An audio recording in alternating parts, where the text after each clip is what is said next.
Brexit negotiators and Switzerland's row with the EU over freedom of movement has piled pressure on Brussels, and one figure in Bern blasted the weak bloc before claiming the nation would rather work with the UK as opposed to Brussels.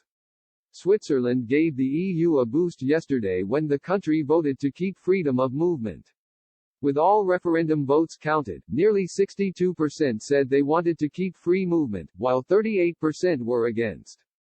The right-wing Swiss People's Party (SVP) pushed for freedom of movement to come to an end, but the policy was opposed by the government in Bern.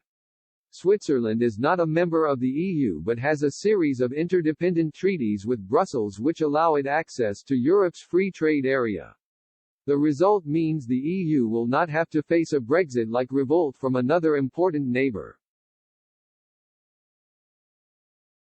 However, Switzerland and the EU are still enduring tensions over a stalled partnership treaty.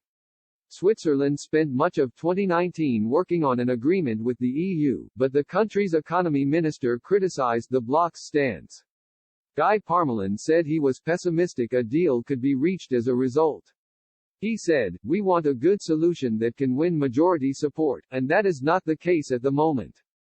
I don't think we can wrap up this year. Our agenda and that of the EU allow a conclusion only next year at the earliest."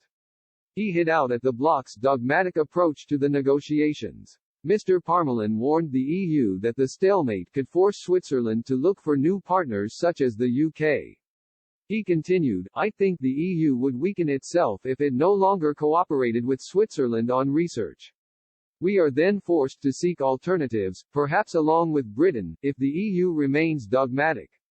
Brussels blocked EU-based investors from trading on Swiss bourses from July 1, 2019, as the row escalated over the treaty, which would have seen non-EU member Switzerland routinely adopt EU single market rules. The Swiss retaliated by banning EU venues from hosting Swiss stock trading. The country's finance minister, Willy Maurer, was also vocal on the Brexit situation. He warned that the UK could be a serious competitor to Switzerland as a low-tax business location after leaving the EU. He told the Financial Times in 2017 that the UK could develop very positively outside the EU, and argued Switzerland would also benefit from Brexit by gaining an ally outside the EU. He added that on freedom of movement, in particular, the EU has come under pressure and would be forced to make concessions to member states. Mr. Maurer said, "The free movement of people is an issue that the EU has to solve. They have to give countries more freedom, I believe, otherwise it could break up over this. The pressure is growing and so the EU will have to make certain concessions in favor of the member states. The UK has lots of advantages and if they are used cleverly to decouple from the EU, as well as the new freedom in a good bilateral relationship, then the UK could develop very positively. I am convinced of that."